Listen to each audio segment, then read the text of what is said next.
کچھ دن پہلے میں گیا تھا گونڈا علاقے میں تقریر کرنے ٹرین سے. اسٹیشن اترا تو ایک نوجوان عوام کا موٹر سائیکل پر بیٹھا ایک چلا. جب پیچھے ہو کے بیٹھن وہ چلا تو ہمارے نگاہوں کے کانے پڑے تو کے کانے بھرکی لٹکے. تو ہم پکڑے ہم کہ یوں کا پہنے ہیں رے. تو کہتے رہے مولانا صاحب بمبئی میں گئے رہا تو شوق لگ رہا ہے تو چھدائے کے پہن لیا رہا ہے. تو ہم کہا نکو چھدائے کے بلا کا پہن لی تھی نقوم نہیں پہنے تھی. کہتے مولانا تم تو عجیب لگا تھا. تو ہم کہا عجیب کا جب کان چھدا کے بندہ پہنے ہیں تو ناک چھدا کے نتنی پہن لی تھی. ارے مردوں کے لیے اللہ تعالیٰ نے ناک کان چھدانا حرام فرمایا. لیکن آج افسوس ہے کہ مردوں کے لیے حرام ہے تو آج کل نوجوان سب چھدائے پہنے ہیں. عورتوں کے لیے جائز ہے زینت ہے تو ہماری بہت سی لڑکیاں جوان ہو جاتے ہیں اور ان کے نہ کان میں نہ ناک میں کوئی زیور نہیں جس سے یوں نہیں پتہ چلتے کہ ہوئے کا لڑکا ہوئے کہ بٹیا ہو. بمبئی محرم میں ہم تقریر کرتے تھے کرافٹ مارکیٹ میں. ایک جوان پینٹ بوسٹ میں آوے بال تھوڑا بڑے تھے پینٹ بوسٹ میں آوے ہمارا ہاتھ چومے روز چلی جائے. ہم سر پر ہاتھ رکھ کے کہے بیٹا تمہیں اللہ اچھا رکھتے. تو مجلس کے جو صدر تھے حاجی صاحب 2-3 دفعہ دیکھیں تو کہیں حضرت تو بیٹا نہ ہو بیٹی ہو. ان کا بیٹی ہو کہیں کا نام رخسار ہے اور آپ کا بیٹا بیٹا کہہ کے دعا دیت ہو. اب بتاؤ جوان اور پینٹ بوسٹ پہن کے آوے ہم سے نہ ناک نہ کان میں کوئی زیور نہ ناک میں کوئی زیور بال کٹے ہوئے تو ہم تو سمجھتے تھے کہ کوئی لڑکا ہے. تو جن کے لیے زینت تھا انہوں نے اس کو چھوڑ دیا اور جن کے لیے منع تھا نوجوانوں نے اس کو اپنا لیا. اے نوجوانوں یہ سب نہ پہنو چہرے پہ داڑھی سجا کر نبی کے سچے غلام بن جاؤ. لیکن آج نکاح کرتے ہیں لوگ لیکن دوسروں کے لیے مصیبت بن جاتے. میرے بھائی اسلام میں جہاں ماں باپ پر رحم کرنے کا حکم دیا وہیں پر قرآن کریم میں وَبِالْوَالِدَيْنِ احسانہ والدین کے ساتھ احسان کرو. پھر آگے اللہ فرماتا وَذَوِي الْقُرْبَى وَالْيَتَامَى وَالْمَسَاكِينِ کہ رشتہ داروں پر رحم کرو یتیموں پر مسکینوں پر وَالصَّاحِبِ بِالْجَنبِ اور پہلو میں لیٹنے والے پر. پھر آگے کہا بھی اور پڑوسیوں پر. اللہ نے ایک کے ساتھ نہیں ماں باپ پر احسان کرو رشتہ داروں پر احسان کرو یتیموں پر احسان کرو غریبوں پر احسان کرو اور جو پڑوسی اس پر احسان کرو اور جو تمہارے بستر پہ لیٹتی ہے اس پر بھی احسان کرو. قرآن کی آیت پڑھو بھی نہیں یہاں سے پڑھو وَذَوِي الْقُرْبَى وَالْيَتَامَى وَالْمَسَاكِينِ. اس کے بعد کہا ہے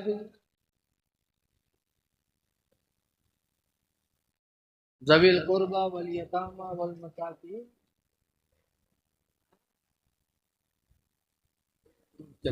چلو تو جو بیوی بستر پہ تمہارے ساتھ لیٹتی اس پر احسان کرو جو تمہارا پڑوسی اس پر احسان کرو راستے کے مسافر پر احسان کرو. رشتہ داروں میں بھی اسی کا رشتہ داروں کا تذکرہ آیا ہے. اب رشتہ دار کون ہے سمجھی رشتہ دار نہیں ہے.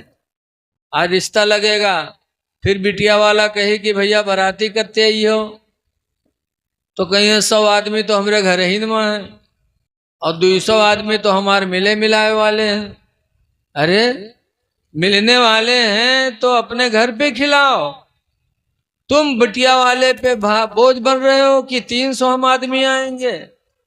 آج بہت سے ہم لوگوں کو دعوت دیں گے ہم لوگوں کے شاگرد جو بچے مدرسے میں پڑھتے ہیں ہم تو اپنی بیتی بتا رہے ہیں ان کے بیاہ ہوئے تو کہیں کہ حضرت آپ کا ہمارے بارات میں ضرور آؤ. اپنے گھر کے دعوت نہ دیں بارات میں دعوت دیں. کیوں گھر جائیں گے ہمارے تو ہم کو کھلانا پڑے گا اور بارات میں بلائیں گے تو سسرال والوں پر مصیبت ڈالیں گے کہ ہمارے استاد آ رہے ہیں ہمارے دوست آ رہے ہیں ان کے لیے ٹھنڈا ہونا چاہیے ان کے لیے کولر کا انتظام الگ ہونا چاہیے. ارے نادان قرآن نے جس طرح کہا ہے کہ ماں باپ پر احسان کرو، اسی طرح کہا ہے رشتہ دار پر احسان کرو۔ تم باراتی اپنے گھر بلاؤ، اسلام اس کی اجازت نہیں دیتا۔ لڑکی والے جتنے باراتی مانگے اتنے ہی بارات لے کے جاؤ، اور اگر آپ زیادہ لے گئے تو آپ نے قرآن پر عمل نہ کیا، اللہ کو تکلیف پہنچائی، اللہ کے رسول کو تکلیف پہنچائی۔ اور کھانے کا مطالبہ نہ کرو بارات میں کہ ہمارے باراتیوں کے لیے کھانا اچھا ہونا چاہیے، یہ جائز نہیں ہے کہنا۔ اسلام اس کی اجازت نہیں دیتا، جو اس سے توفیق ہوگی وہ تمہارے باراتیوں کو کھلائے گا۔ یہ کہنا کہ اچھا کھانا ہونا چاہیے، بکرے کا گوشت ہماری براتیوں کے لیے ہونا چاہیے، یہ بھی ناجائز ہے۔ اے مسلمان، تم قرآن پر ایمان لا چکے ہو اور پھر قرآن کو چھوڑے بیٹھے ہو، قرآن کے خلاف یہ آوازیں نکال رہے ہو۔ اے لوگوں، خدا کے لیے ایسا نہ کرو۔ کم سے کم تمہارے گھر میں بچی ہوتی ہے تو تم کو کتنی تکلیف ہوتی ہے، ایسے بچی والوں کو بھی تم سمجھا کرو، مانگو نا۔